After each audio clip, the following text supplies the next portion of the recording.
pasidalinti su kita Kristina.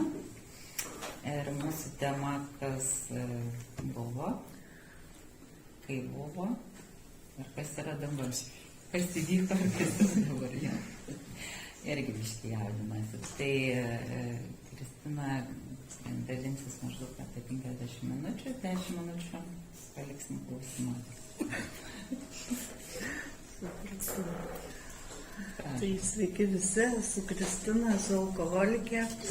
Labai džiugu dalinti savo grupiai, bet kažkodėl jaudulys neįprastas yra.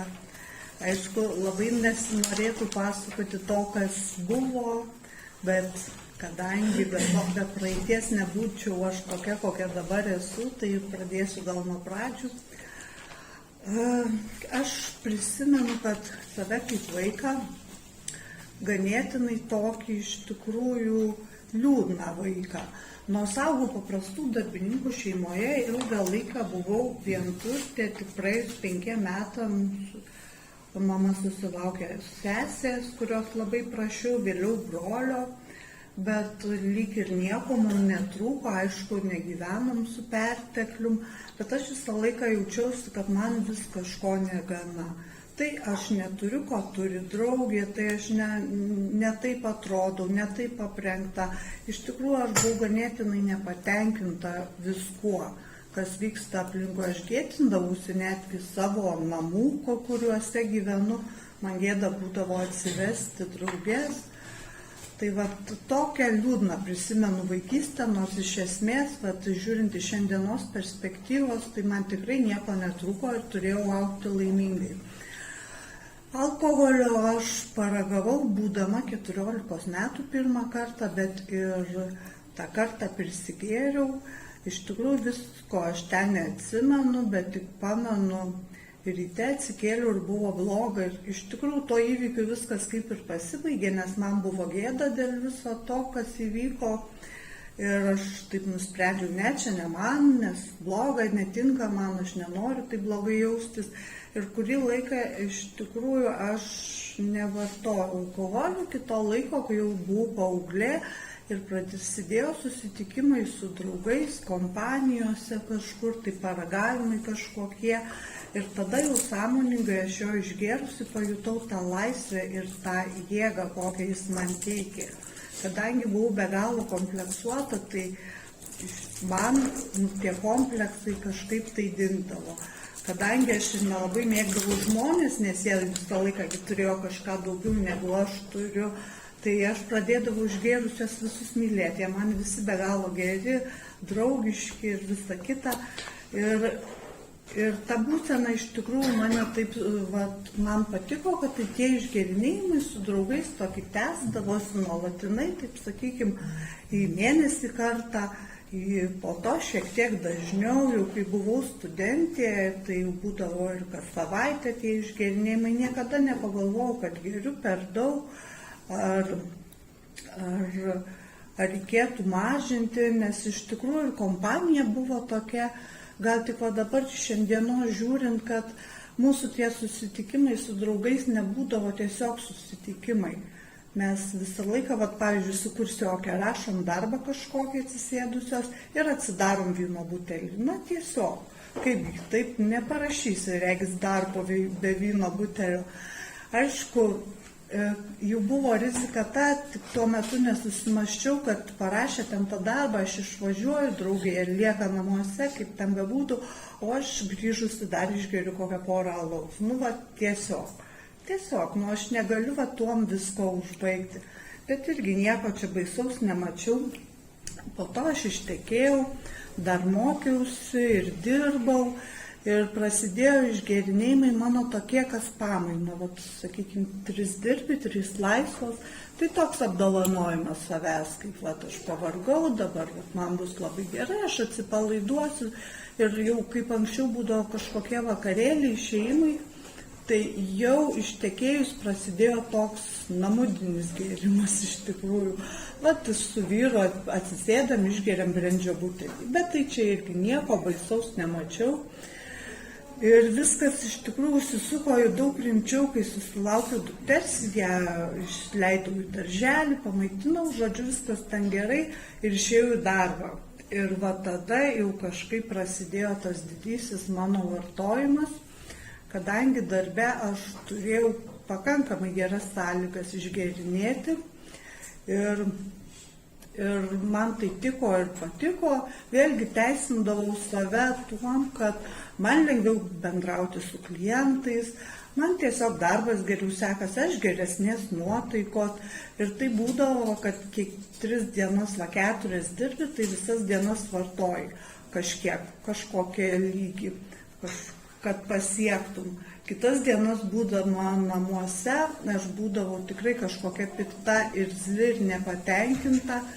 Ir priežasties neieškau, tiesiog dažniausiai tai būdavo vienintelė priežastis, aš pavargus, man vienai su dukra, o vyras asilas. Ir pykesčiai namuose, tik dėl to būdavo. Tai aišku, laikui einant atsitiko taip, kad man nebeužtekdavo išgerti darbe tik tai vyno, aš jau grįžus ir namo išgerdavau, tada aišku, pykesčiai namuose didėjo dar labiau, nes jau negana to, kad iš darbo grįžta jau tokia truputėlį įšilusi, dar ir namuose geria, ir aš nusprendžiau vyrą palikti. Šiandien suprantu, kad jis man tiesiog trukdė gerti, nors aišku, sakiau, nesutapo charakteriai, čia per jauni susituokėm, visa kita, bet aš palikau savo vyrą ir kas nutiko tada, aš turėjau labai didelę laisvę ir visas tokias kaip ir galimybės gerti, bet atsidūriau tokioj kompanijoje turbūt, nes pati to norėjau, kurioje buvo ir labai daug vartojančių narkotikus, ten dominavo narkotikai. Ir man jie tiko ir patiko, nes aš galėdavau gerti visą naktį ir dar ryte išeiti į darbą pragėrusi. Ir iš tikrųjų, kai narkotikai pradėjo imti viršų, aš kažkiek jau išsigandau. Ir tiesa, aš dar toj kompanijoje susiradau tokį draugą, tokį, kaip aš vadinu, epizodinį, su kuriuo tai susitinkam, tai susimušam, tai vėl įsiskiriam.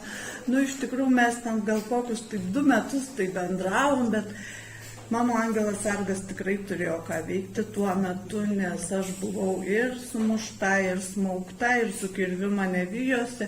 Aš nežinau, kaip aš tuo metu likau gyva, bet vėlgi kažkodėl taip jau buvau tokiam įbridus liūne, kad nemačiau, kas darosi aplinkui.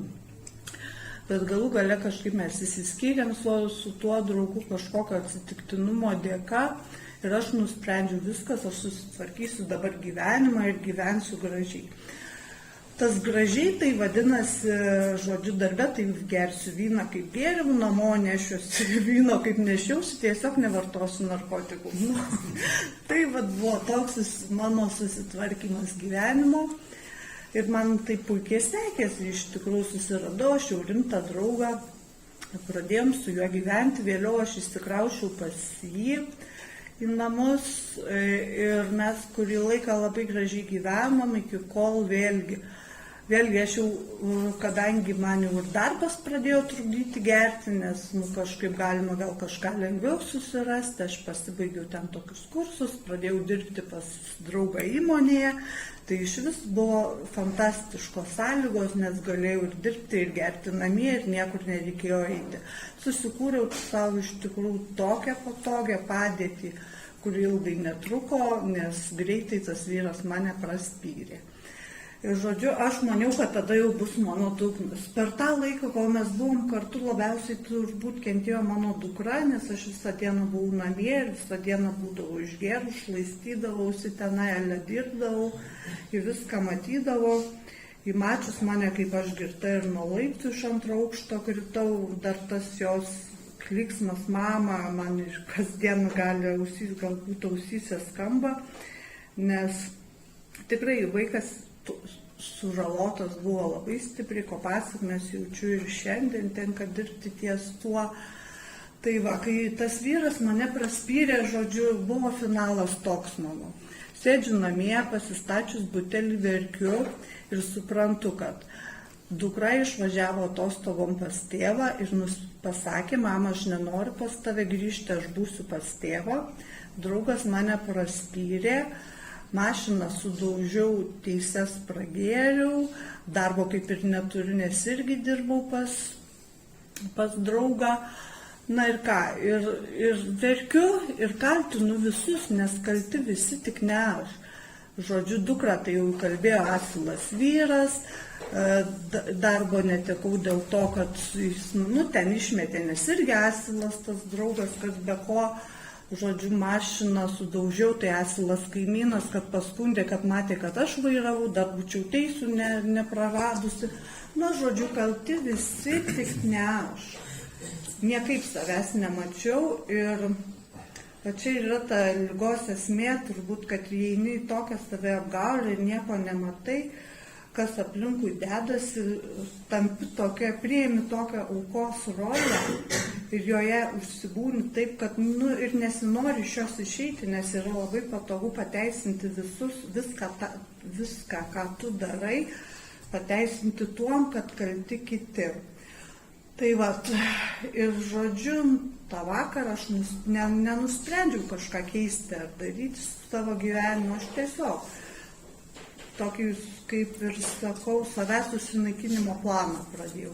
Kadangi jau sunaikinau viską, kas buvo aplinkui, tai aš tiesiog gėriau dienom, gėriau naktim ir jau po poros mėnesių aš gulėjau Kauno klinikose dėl visiško įsekimo, mažakraujystės, žodžiu, ten daug visokių, man lašina kraują, perpila, lašina viską, aš ten paguliu, žodžiu, ir nusprendžiu, kad viskas, jau čia viena, jau taip aš jau negaliu viskas taip gyventi, ten truputį prablaivėjau, mane ten atmaitina, atstato, atlašina ir aš jau tikrai tvarkysiuosi gyvenimą. Ir bandau tą daryti, prisikalbinu dukrą, kad grįžtų pas mane, prižadu jai, kad daugiau taip nebus, tikrai, jeigu taip tik tai bus, tu tą pačią minutę gali išvažiuoti, atspėti visam, žodžiu, prižadu ko, bet ko verti alkoholiko pažadai, patys turbūt daugelis žino, kad nieko jie verti ir visas tas gyvenimo tvarkymasis trunka.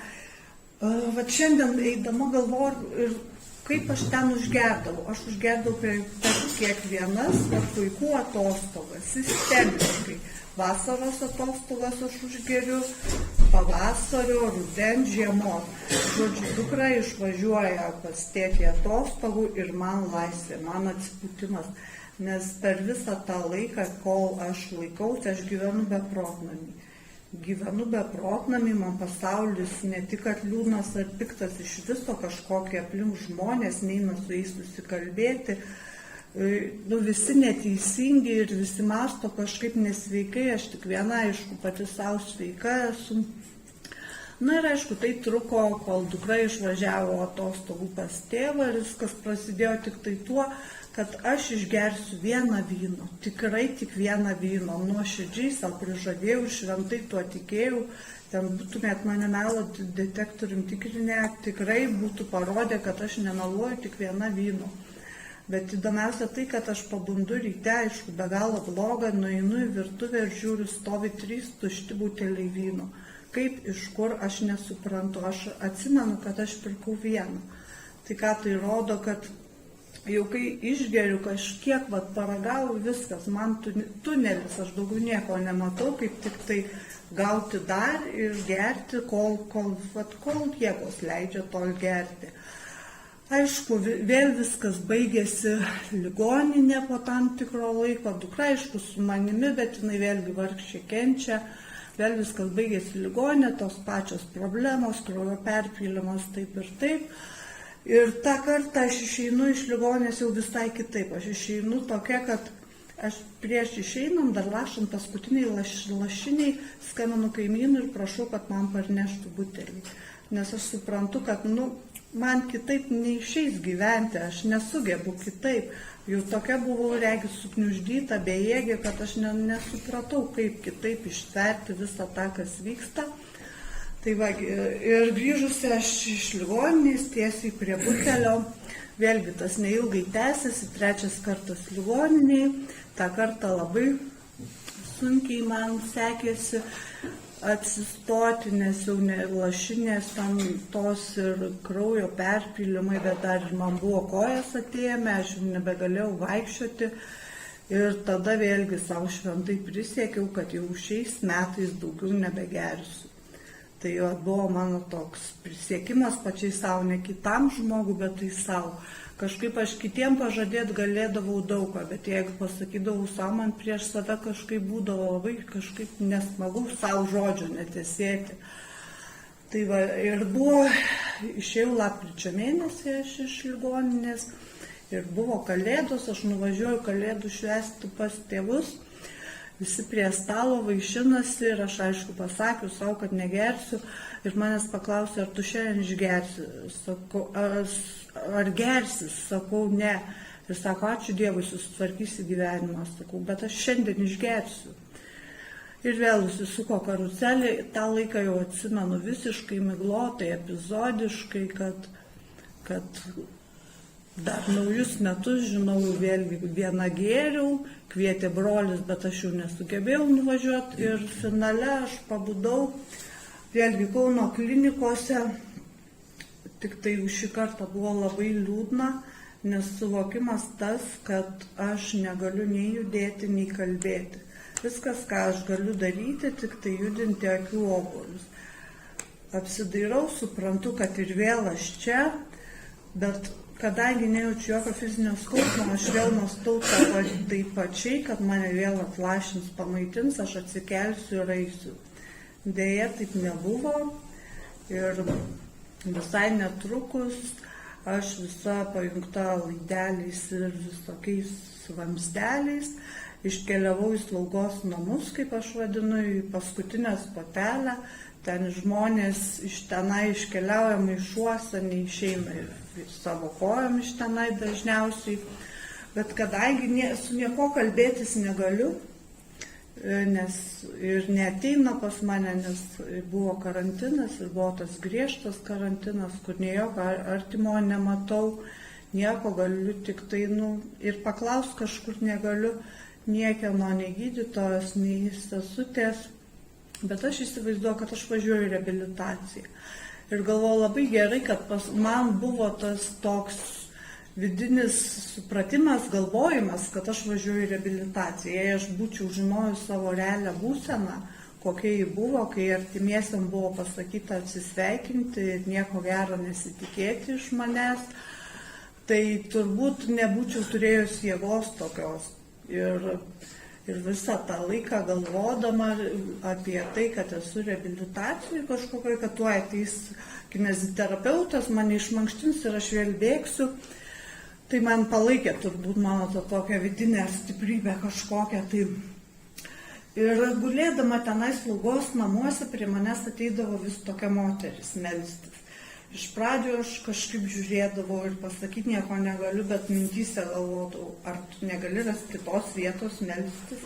Mane tai kažkaip ir erzino ir aš nesupratau, kodėl jinai čia ateina pas mane, kodėl ji meldžiasi. Vieną kartą, kitą kartą ateidavo, bet kai atėjo kunigas, tada man kažkaip dašilo, kad čia aš ne į reabilitaciją atvažiavau turbūt. Kažkaip, kai man suteikė tą ligonio sakramentą ir aš supratau, kad jau ne, aš taip greitai neatsistosiu ir dar klausimas, ar iš viso atsistosiu.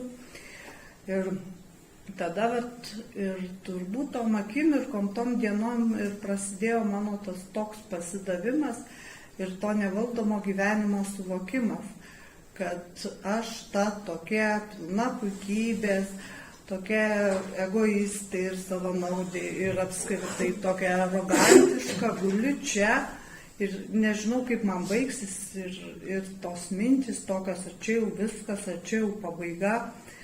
Bet laikui einant man šiek tiek pradėjo gerėti, aš pradėjau kažkiek kalbėti ir susikalbėti su ta moterim, pasirodo, ta moteris buvo dvasinė asistentė ir ji manęs paklausė vieną kartą, Jie atėjus apskritai kalbėdavo, man klausdavo, kaip aš gyvenau, kaip ką, jinai tiesiog man kalbėdavo, aš arba pritardavo, arba neigdavau kažką, ką klausdavo.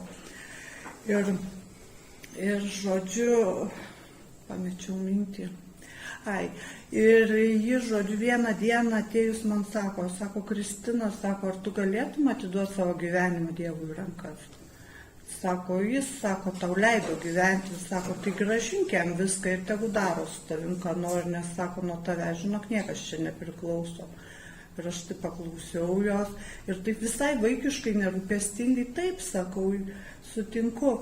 Bet jei išėjus, aš, aišku, ten gulinti, žiūrinti į lubas, labai daug laiko turi viską apgalvoti ir suprasti savo tą tokį mažumą prieš visą tą situaciją. Ir aš tada tai sąmoningai mintimis padariau ir tiesiog sakau, Dieve, pasimk ir daryk su mano gyvenimu, ką nori, nes jau supratau, kad čia arba aš tokia liksiu, arba manęs iš vis neliks. Ir tiesiog sąmoningai atidaviau gyvenimą Dievui į rankas. Ir kažkaip pradėjo man gerėti. Aišku, man reikėjo mokintis visko iš naujo. Ir kalbėti, ir valgyti, ir vaikščioti. Visko mokiausi po truputį, bet iš tikrųjų man tas laikas buvo labai ilgas, bet visumoje man tai labai greitai. Aš turbūt ten per 5 mėnesius atsistojau iki tokio lygio, kad jau galėjau eiti su lazdute. Ir tenai iš tikrųjų atsirado tas ryšys man su Dievu. Aš pradėjau melstis su ta dvasinė asistente ir kai su ja melsdavausi, man kažkaip būdavo gera, nes iki tol, pavyzdžiui, mane buvo daug jausmų ir pykčio tokio, ir kodėl man, ir kaltinimų, ir priekaištų kažkam, ir baimės, aišku, ir tokios savigailos. O kai jie ateidavo ir melsdavomės su jie, man kažkaip rimdavo ir nurimdavo viskas. Na, žodžiu, jau atsistojus kiek įmanoma ant kojų, man gydytoja pasiūlė važiuoti į priklausomų žmonių asmenų reabilitaciją. Ir aš ten išvažiavau su labai dideliu džiaugsmu, nes aš galvoju, arba ten mane užkoduos, arba užburs, ar užkalbės, kad aš daugiau nenorėsiu gerti. Arba dar geriau išmokins gerti.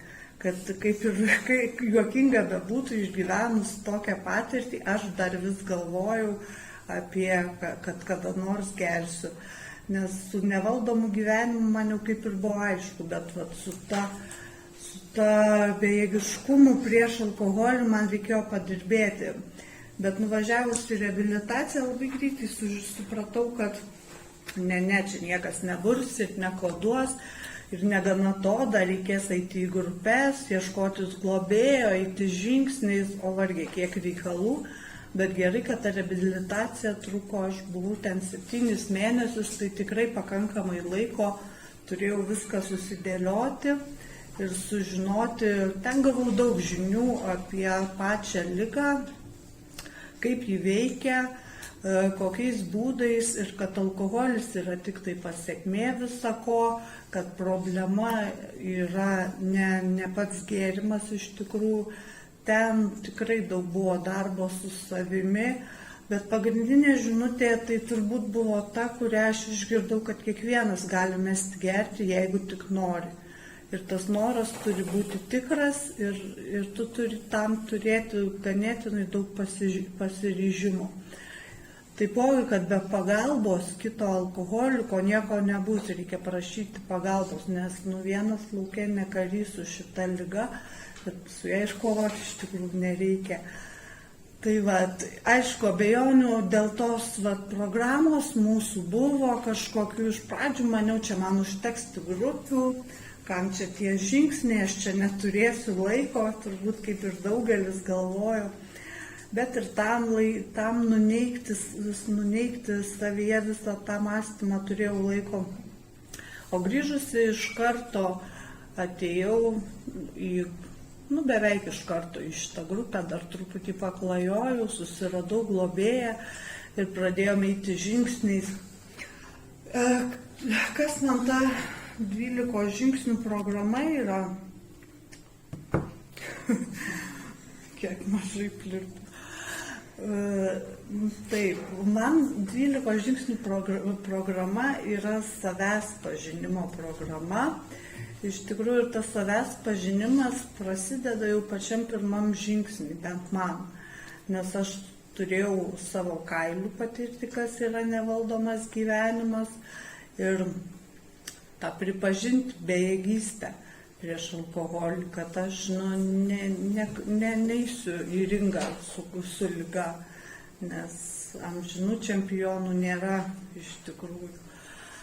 Tai vat, ir tiesa, tai vat pirmi 3 žingsniai man buvo ganėtinai tokie suprantami, nes kaip ir sakiau, aš Dievą jau turėjau, apie nevaldomą gyvenimą žinojau, bet 3 žingsnis mane labai nustebino, kai aš perskaičiau tą maldą ir galvoju, opa, taigi aš jau taip dariau, net nebūdama programoje aš taip dariau ir po to globėjai pasakau, sakau, žinok, aš taip jau dariau, sako, kur, sakau, ligoniniai. Tai va, tai buvo toks tai užtvirtinimas ir aš galvoju, kad mano visiškas tas pasidavimas prieš alkoholį turbūt ir įvyko 3 žingsnį. Nes tas pasidavimas nėra vien tik pripažinimas savo kažkaip protu, bet tai yra ir jausmas toks, kurio nepaaiškinsi, nenupieši, neaprašysi, nenupasakosi. Ir tai turbūt ties 3 žingsniu man atėjo tokia jau gili vidinė ramybė, kai supratau, kad ne, tikrai aš esu pasidavusi ir neketinu grįžti ten, kur buvau, ir galbūt ten jau sveikas mąstymas pradėjo kažkoks man grįžtinėti, supratimas apie visą tą savo praeitį. Ir juolab, kad 4 žingsniui teko išrašyti visą tą ir visas tas nuoskaudas ir pykčius. Man išrašyti nebuvo sunku, man sunkiausia buvo prisėsti ir rašyti. Nes kažkaip aš žinau, ką aš turiu parašyti ir visai aš nenorėjau to rašyti iš tikrųjų. Globėja man sakė, rašyk, ką atsimeni, kad Dievas leidžia tavo atsiminti. Tai aš per daug galvos ir nesukau, iš tikrųjų man buvo duotas ribotas laikas ir aš žinau, kad aš jį turiu suspėti parašyti ir parašiau, bet vis tiek, kai parašiau, man tarsi buvo ant nugaros kuprinė pilna akmenų ir aš taip laukiu 5 žingsnio, kad galėčiau greičiau viską pasakyti globėjai, tikrai labai laukiu ir atėjus tai dienai, išsikalbėjus, man įvyko tai, apie ką kartais kalbama susirinkimuose, ta būsena, tas toks lengvumas, vėlgi tas jausmas, kai kart atrodo neeini, o plauki. Ir man tai buvo po 5 žingsnio, po viską išpasakojus, aš ėjau čia į grupę, per Gertrūdos kiemelį ir man taip gera, ir aš atrodo neeinu, o plaukiu. Ir tas toks supratimas visako, kad, aš tik žmogus, visko buvo, aš tik alkoholikė moteris, bet dabar mano kelias kitas ir aš renkuosi eiti kitą kryptim.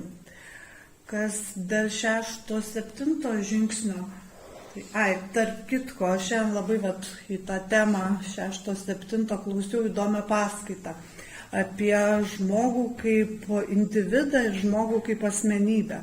Kad individas tai socialinė kaukė, kurią įgauname natūraliai, o asmenybė tai viskas. Ir man taip susirišo būtent su mūsų tuo 6 žingsniu, kad manyje yra visko. Visokių savybių, visokių būdo bruožų, tik tai kuriuos aš labiau maitinu, tie labiau ir pasireiškia. Sakykime, alkoholis manyje skatino daug bjauresnius bruožus, kaip nesąžiningumą, pavydą, kažkokį tai mano ego tik tai augino, o aš galiu ir kitus maitinti, sakykime, kažkokį dėkingumą, meilę artimui ir puoselėjant tuos būdo bruožus jie auga.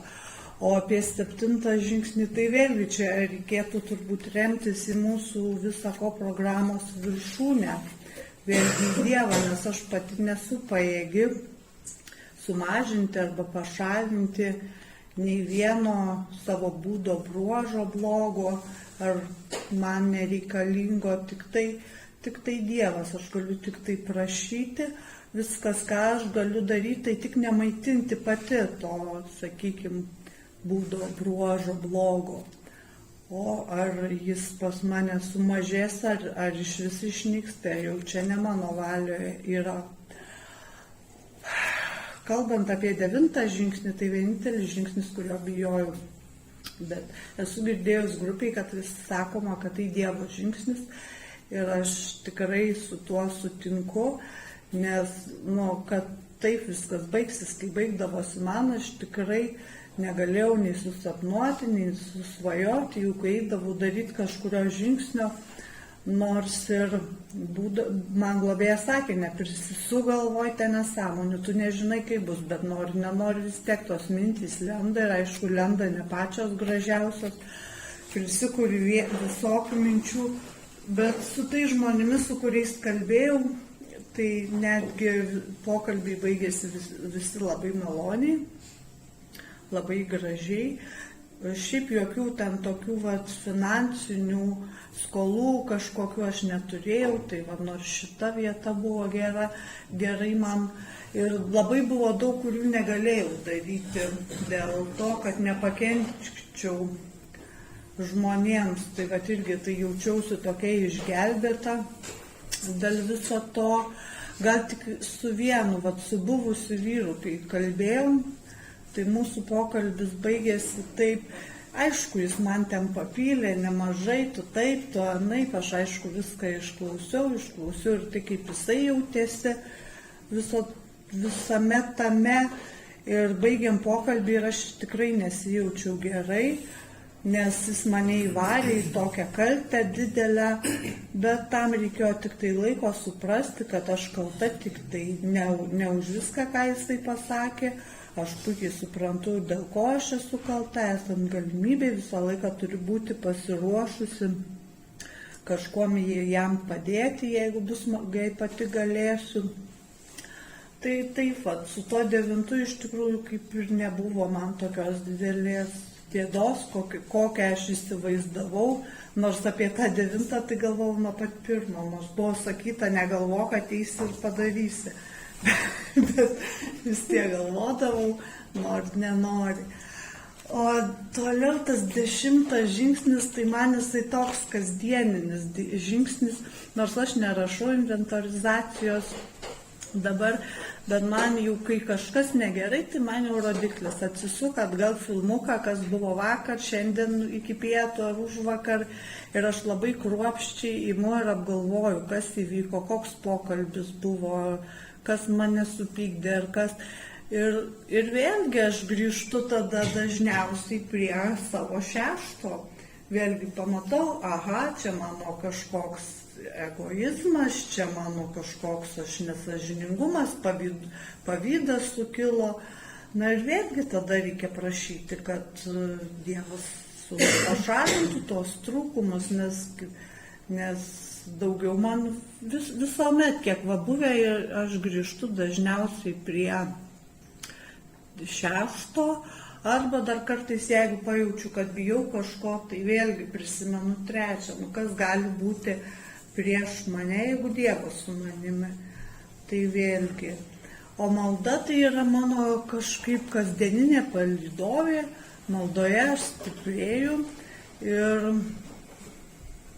nelabai įsivaizduoju savo dienos ir juolab dabar studijas pasirinkau tokias, kad esu priversta dalyvauti ir pamaldose ir tikrai nemažai to dalyko pas mane yra gyvenime ir kažkaip aš neįsivaizduoju, kaip man reikėtų išlikti blaivai, sakykime, be jūsų, be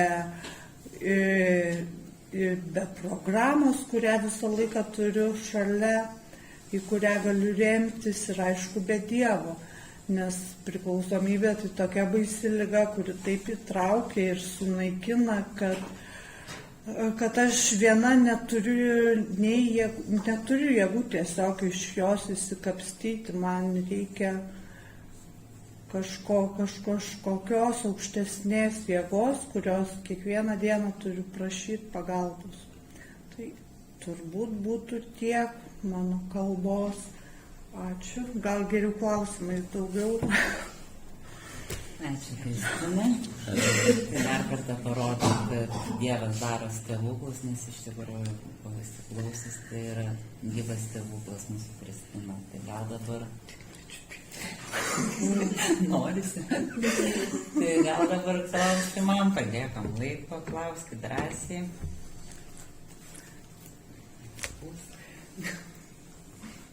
Dar susiklausimas, aš tam klausimus jau.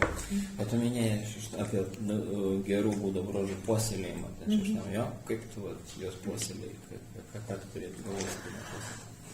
Nu taip, sakykim, aš galiu tiesiogiai pavyzdžiais.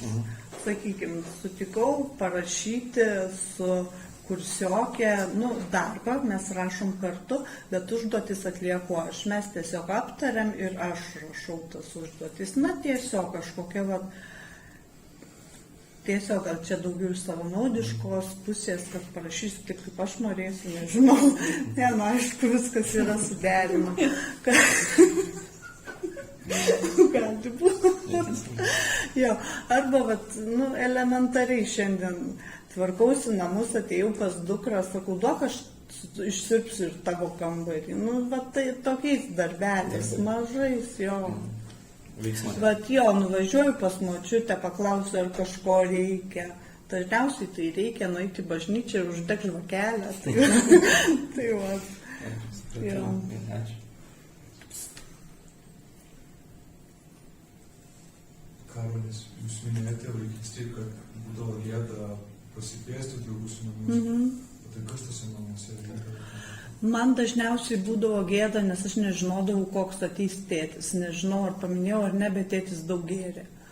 Aš negaliu pasakyti, nenustatinėjau diagnozių, bet jis gėrė daug ir aš nežinau, jeigu aš būsiu su draugėm ir jis grįš ir koks jis grįš. Galbūt man bus gėda prieš draugės. Ir šiaip aš neturėjau savo kambario, mes su sesė dalinomės vienu kambariu ir dėl to man buvo kompleksas, sesė mažesnė daug, mes jau tokios kaip ir vyresnės tuo metu. Tai va.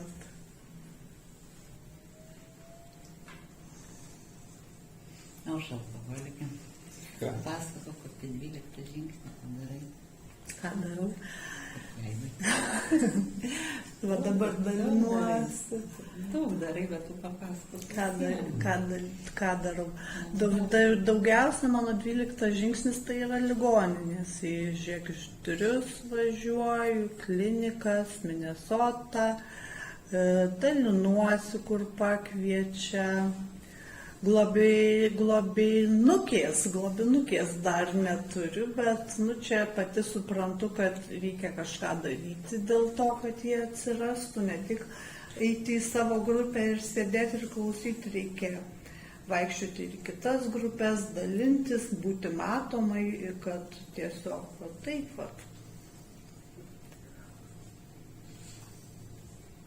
Tarnauji? Ai, teisingai. Tarnauju grupėje už literatūrą, atsakinga kartais pradedu susirinkimus. Reabilitacija dalinai. Ai, reabilitacija. Labai kad daugiau žinau. Kažkaip aš nežinau, aš tiesiog darau taip, nuvažiuoju labai dažnai į savo reabilitaciją, ten yra naujokų. Visuomet kažkokių, tai jiem dalinuosi, jiem labai įdomu, kai atvažiuoja žmogus iš laisvės, kaip mes ten vadindavom, o dar praėjęs žingsniais ir lankantis grupės labai įdomu, dažniausiai tai pakalbinama, ypatingai moterys, pasipasakoju, kaip kas vyksta, tiesiog, kad išėjusios iš reabilitacijos žinotų, kur eiti ir kad liktų blaivas. Kad ir joms pasisektų. Nors nežinau, čia sėkme galima pavadinti. Čia yra darbo, veiksmo, veiksmo ir dar kartą veiksmo. Taip. Ačiū. Silvija alkoholikė.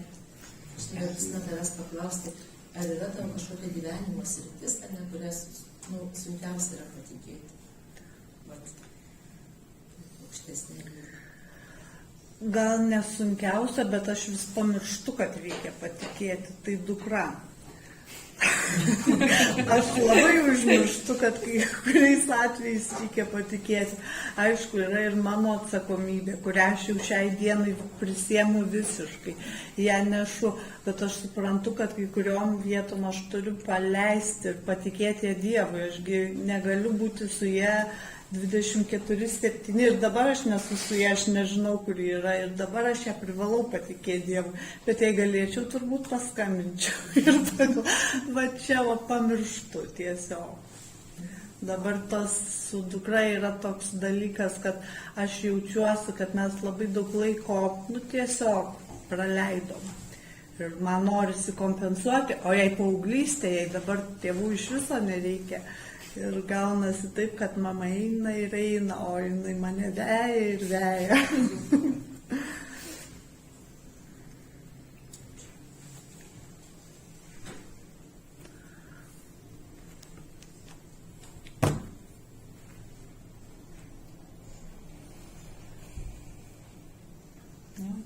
Drąsiau.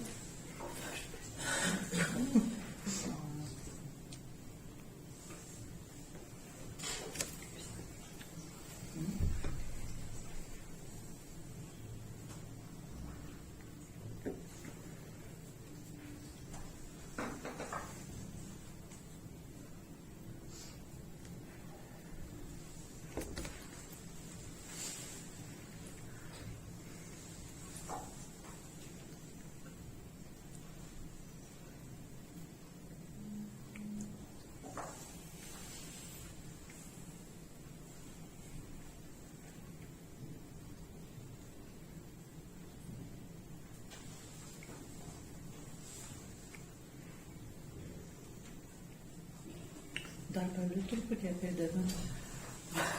Gerai. Jo, aš prisimenu apie 9, kalbėjau tik tai, kad kalbėta su žmonėmis, o visai kažkaip nepaminėjau apie savo pačius artimiausius žmonės. Tai tėtis, kuris išėjo tuo metu, kai aš gulėjau ligoninėje, net, nesu jo mačiusi nei karste, nei prieš pat mirtį, žodžiu, nei atsisveikinta, nieko, tai vat, ten turiu tokį skausmą, bet vėlgi darau, ką galiu, irgi uždegu žvakelį ir mišios yra laikomos į kapines, nuvažiuoju. Toliau mama, dar reikėtų paminėti, kad mano mama visą gyvenimą negėrė, bet po tėčio mirties tikrai pradėjo daug gerti. Ir vėlgi, jei tą 9 žingsnį man yra be galo didelė priešprieša tokia daryti. Aš su ją kalbėjau, nežinau, kiek jinai suprato, bet šiai dienai aš bandau tiesiog su ją palaikyti ryšį, nors tas ryšys nėra sveikas kažkoks, nes jeigu jinai yra nuolat kažkokia išgėrusi, negaliu su išgėrusiu žmogumi palaikyti normalaus nei pokalbio, nei nieko.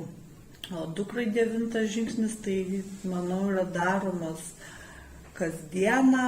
Aš visokiais būdais bandau prie jos prieiti, dabar netgi lanko multidimensinę terapiją, susitikimai mūsų tokie yra su specialistu kartu ir bandome kažką, aš matau, ji nori, bet tiesiog jau yra ta paauglystė, kai tiesiog, ai mama, aš tingiu, ai nenoriu.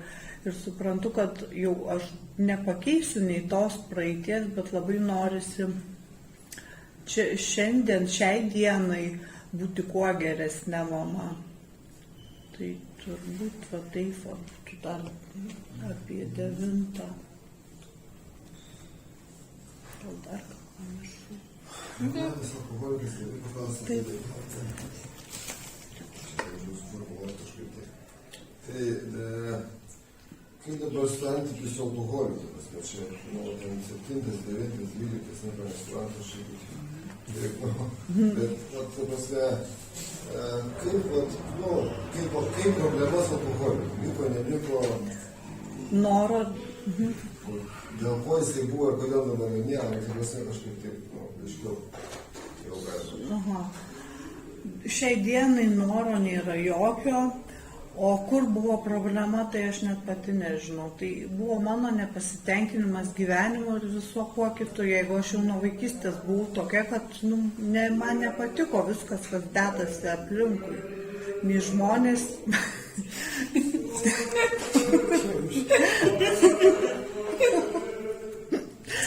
nei žmonės manęs tenkino, nei aplinka, nei visa kita.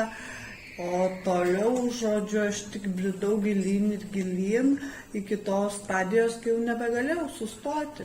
Tiesiog. Aš neįsivaizdavau kitaip, aš nemokėjau gyventi. Jeigu aš pas dukrą į susirinkimą eidavau į kalus mokykloje, iš darželio pasimdavau į kalus, aš kitaip aš praktiškai niekur nejudėdavau, neišgėrusi. Man buvo nesuprantama, nors truputį, nors biškį. Tiesiog, tai jau visiškas toks liūnas, galiu pasakyti. O po to išgyvenimo savo, tai tokio supurtimo, kai paguldyta buvau visiškai ant menčių, truputį apmaščiau viską, jo tam ir laiko buvo, reabilitacija savo davė, programa, visa kita, ir tas noras dingo, ir šiandien santykis mano su alkoholiu, aš pirmus kartus grįžus iš reabilitacijos labai bijojau, jeigu kažkas prie manęs atsikimštų alaus butelį arba atsirastų kažkokio vyno ar brendžio ant stalo, aš bijojau, kaip aš sureaguosiu. Iš tikrųjų, netgi galvojau gal prašyti, kad nebūtų per šventes, bet tuo metu nebuvau programos praėjus, bet pati suvokiau kažkaip, kad jau nesąmonė būtų prašyti kitų. Ir kaip tik per šitas Velykas buvo brolis su šeima ir jie vaišinosi, gėrė brendį ir aš tik po kurio laiko pastebėjau, kad tas butelis stovi, kad jie pilstosi. Aš tiek užsiėmu savo reikalais, bendravimu, tai su mama, tai su močiute, tai ten kepėm ant laužo, žodžiu, tai prie laužo. Aš po kurio laiko tik pastebėjau, kad tas butelis yra ir man nei šilta, nei šalta, kad jis ten stovi iš tikrųjų. Tiesa, jau įvakarėjus, taip gerokai pastebėjau, kad žmonės jau šiek tiek pasikeitė. Tai su dukra už parankės ir išvažiavo ir viskas. Ir ne dėl to, kad tas alkoholis, dėl to, kad tiesiog nebeįdomu kalbėti su tai žmonėmis. Tiesiog. Nes jie apie batus, aš apie ratus kažkaip ne į temą.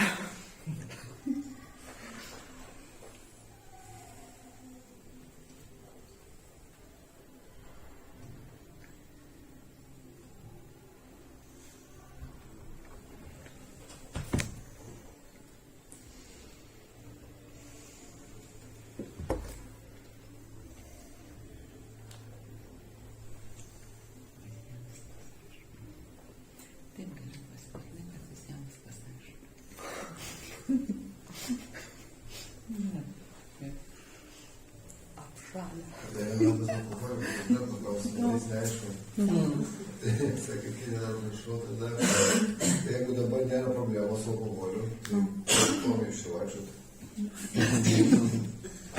Ko aš vaikštau, kad prisiminti, kokia aš esu. Ta liga yra nepagydoma, progresuojanti ir mirtina. Ir jeigu aš nieko nedarau, vadinasi, aš jau einu link atkryčio. Po truputį. Jeigu nieko nedarau, tai vadinasi, jau judu į tenai. Nustosiu vaikščioti į grupės, nustosiu su jumis bendrauti, nustosiu kasdienius skaitinius skaityti, žodžiu, neįsiu dalintis ir jau žiūrėk, aš jau pati per kitas Velykas prie to brendžio butelio sėdėsiu. Tai va, čia viskas dėl to, kad jeigu sustoji, tai tas pats, kas judėjo atgal.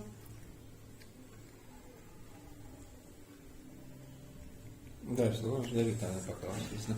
O kaip padėti kitam alkoholikui? Ar ten reikia, sakysim, ten padėti, gal, nežinau, ten pasikviesti, ten neturi kur gyventi, ar darbą surasti, ar ten pinigų duoti, ar kam reikia, ar ko nereikia?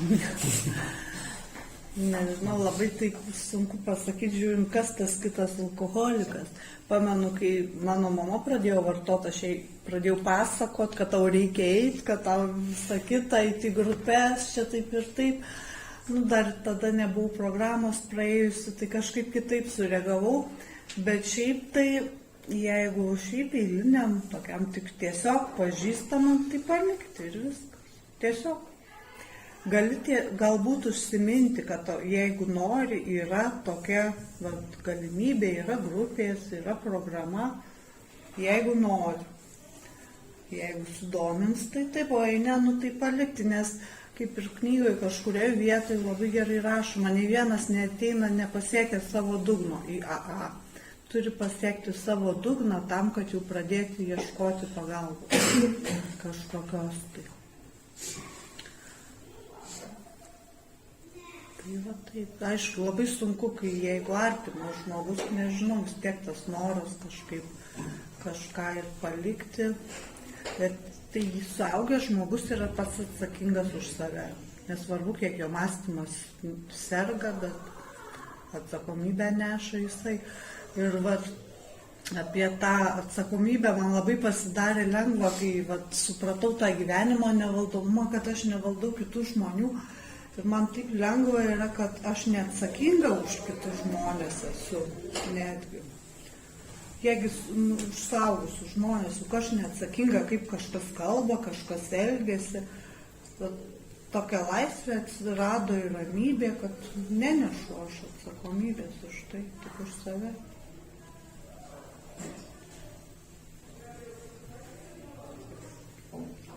Dar klausimas, kuo labiau pasikliaunate savo širdimi ar protu? Kaip mano socialinis darbuotojas sakydavo, į savo galvą vienas neik.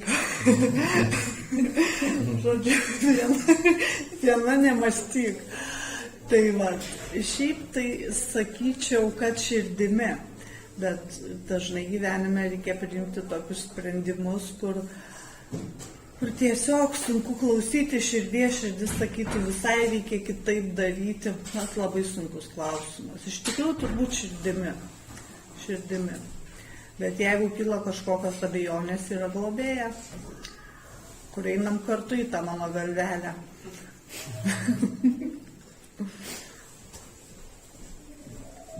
Nes tik tai toks taip pats alkoholikas kaip aš gali suprasti mane. Ir matyti kažką toj galvoje, ko aš nepastebiu, sakykime, kaip aš jau bandau kažkur kažką kitaip sugalvoti.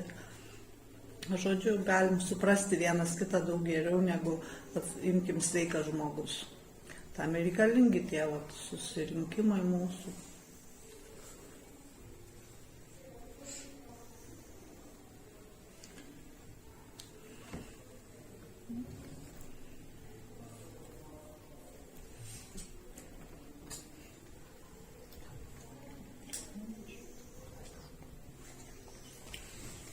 Tai nėra klausimų, tai tada gal mūsų susirinkimas tada jau kaip ir pabaiga.